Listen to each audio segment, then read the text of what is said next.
Enrique Ochoa, que ha sido parlamentario, secretario general, me una vida extensa. Sí, hombre. Mira, ya me acordé de la primera parte del programa. Fíjate, sale una gente, tú te metes en las redes y hay gente muy conocida llamando a acelerar la caída del gobierno. Así, clarito. Claro, se produjo después del 3 de enero y a propósito de los giros que está dando el gobierno de Delcy, volvimos, yo lo leí en estos días, la gente siente que volvimos al país donde se podía hablar en libertad y propiciar debates y eso hace sentir una mejoría.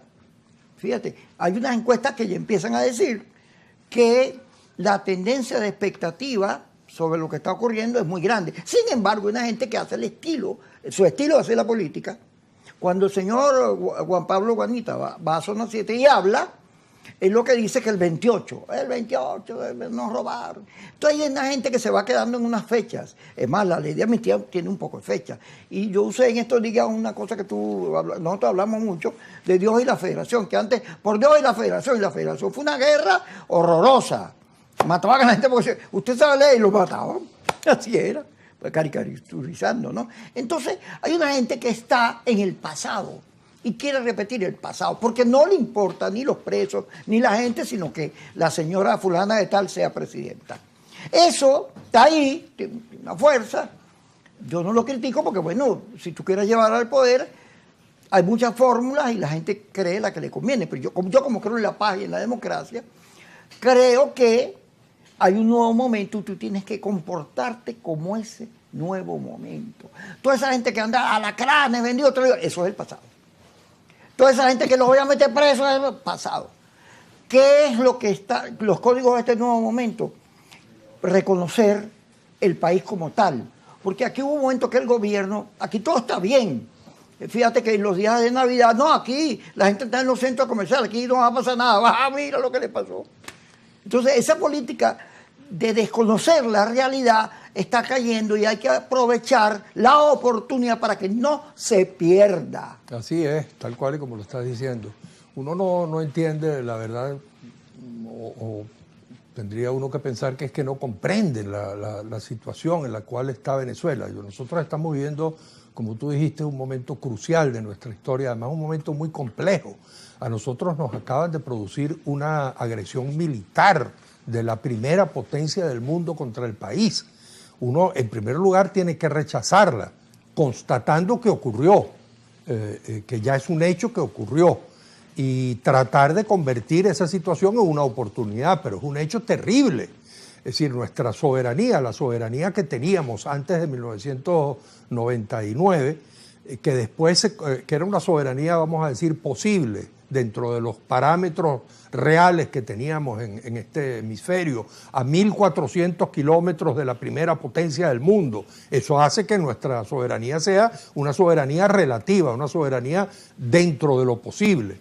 Después de pasar por una soberanía extrema, de creer que nosotros podíamos hacer y decir lo que nos diera la gana, gringos váyanse a el azufre, pasear por las calles de Bagdad manejando un carro con Hussein y todo lo demás, y que nada de eso iba a ser anotado en la libreta de agravios por parte de los Estados Unidos, pues bueno, hemos terminado en una soberanía disminuida. Yo creo que eso lo reconoce el propio gobierno. Estamos en una situación compleja, complicada, donde nos estamos jugando la patria, donde nos estamos jugando la nación, el concepto de nación, la soberanía. Y es por eso que yo a veces digo, no solamente incluso estas posiciones extremas, que a mí me parecen verdaderamente irresponsables con el país, además desconsideradas con el país, porque se está abriendo una oportunidad y uno lo que siente es que algunos piensan que si no soy yo, no es nadie. Y si yo no soy el que encabezo el cambio, entonces que no lo encabece nadie. Bueno, en este momento hay una oportunidad de cambio, pero nos hemos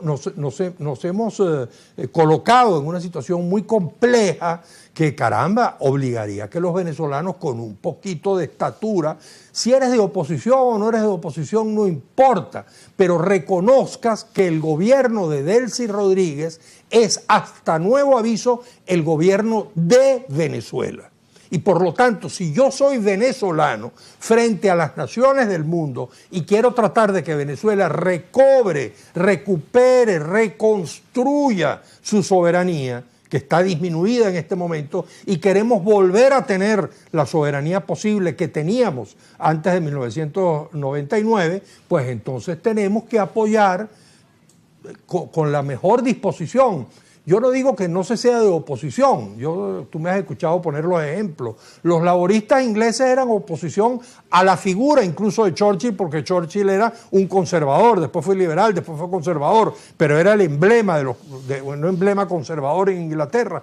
Pero caramba, cuando los señores empezaron a ver que estaban en guerra con los alemanes, dijeron nos metemos en el gobierno y apoyamos a Churchill. Los comunistas, frente a un conservador y de derecha como De Gaulle, se metieron en el gobierno de De Gaulle. Por cierto, los laboristas después ganaron las elecciones y los comunistas después sacaron la más alta votación de su historia. Bueno, yo digo que nosotros estamos en una situación parecida, en una situación muy dramática para la soberanía nacional, y es un deber patriótico. Incluso desde una postura de oposición, porque tú puedes ser oposición y al mismo tiempo apoyar las acciones del gobierno para resguardar y para defender la soberanía. Todo lo que uno observa cuando uno ve las actividades, las acciones, los discursos, las iniciativas que lleva adelante Delcy Rodríguez, caramba, uno se da cuenta de la situación complicada en la que está. O sea, las entrevistas que tuvo en estos días con la presencia del secretario de Energía en Venezuela, bueno, te indican cómo los periodistas de Estados Unidos le hacían preguntas difíciles y cómo ella lograba, dentro de una cierta ambigüedad, resguardando, respetando su relación con Nicolás Maduro, pero afirmando la soberanía nacional frente a los Estados Unidos y al mismo tiempo diciendo mi relación con Trump es buena, mi relación con Rubio es buena, quiero reconstruir las relaciones de Venezuela con Estados Unidos. Es posible que el cambio más importante que Venezuela haya vivido en los últimos 20, 25 años sea esta recolocación de Venezuela, donde le corresponde, en el hemisferio occidental. Nosotros estamos al norte de la América del Sur. No podemos serruchar a Venezuela y mover a Venezuela al Pacífico para ponerla al lado de China. No podemos hacer eso. Nosotros estamos aquí, a 1.400 kilómetros de Miami. Por lo tanto, es una realidad que tenemos. Y esa realidad no tiene por qué ser ofensiva, no tiene por qué llegar al extremo del 3 de enero. Por cierto, si llegamos al 3 de enero es por responsabilidad de todo el liderazgo político venezolano, que no fuimos capaces de ponernos de acuerdo e impedir que eso ocurriese. Puede haber una relación, como la propia Delcy Rodríguez dijo, como creo haberle escuchado también al secretario de Energía, una relación ganar-ganar, donde gana Estados Unidos sin lugar a dudas. Y por cierto, algunos amigos nuestros de izquierda radical, también habría que decirles que es otra forma también de no comprender la realidad. Aquí no se trata de un antiimperialismo tipo acartonado, polvoriento de antes. Estamos frente a una realidad y esta presencia de Estados Unidos como un actor político interno en Venezuela tiene que convertirse en una oportunidad. Hay una enorme oportunidad para un progreso económico, para mejorar la situación de los venezolanos, de los pobres de esta tierra, de los más pobres, para recuperar otra vez el salario que está desaparecido, que se convirtió en sal y agua. Este es un país sin salario, este es un país sin prestaciones, este es un país sin pensiones. Lo podemos lograr. Ahora va a haber más divisas. Si hay más divisas, ahora no sería inflacionario aumentar el sueldo y aumentar las pensiones. Yo sugeriría que el gobierno lo haga lo más pronto posible. Eso puede lograrse. Entonces uno dice, caramba, y hay otros que lo que quieren es que todo esto se derrumbe. Y hay otros que lo que quieren son elecciones mañana para que todo esto se acabe y todo se vuelva a complicar. Es como diciendo, quiero ser yo, que no sea nadie, y no me importa si el pueblo está mal. Entonces eso es verdaderamente lamentable. Fíjate, pero hay una cosa insólita. El señor Trump hizo un muestreo aquí en Venezuela a factores cercanos a los Estados Unidos para preguntarle si entraban, ellos tenían pensado irse, qué pasaba si ponían a la señora fulana de tal. Entonces todo el mundo dijo, no, la tumban inmediatamente. Entonces hay gente, Trump entendió rapidito, pero hay gente que no entiende que la señora fulana de tal es la guerra civil. Tú la pones, a menos que se metan los americanos a respaldarla, pero tú la pones sola ahí Y es una guerra civil, por la manera en que ella ha puesto el discurso, porque te voy a meter preso por las amenazas. Y luego, tampoco es que la señora en su discurso es demócrata, sino es que vengan los gringos, golpe de Estado, desconocimiento de la institucionalidad, etc.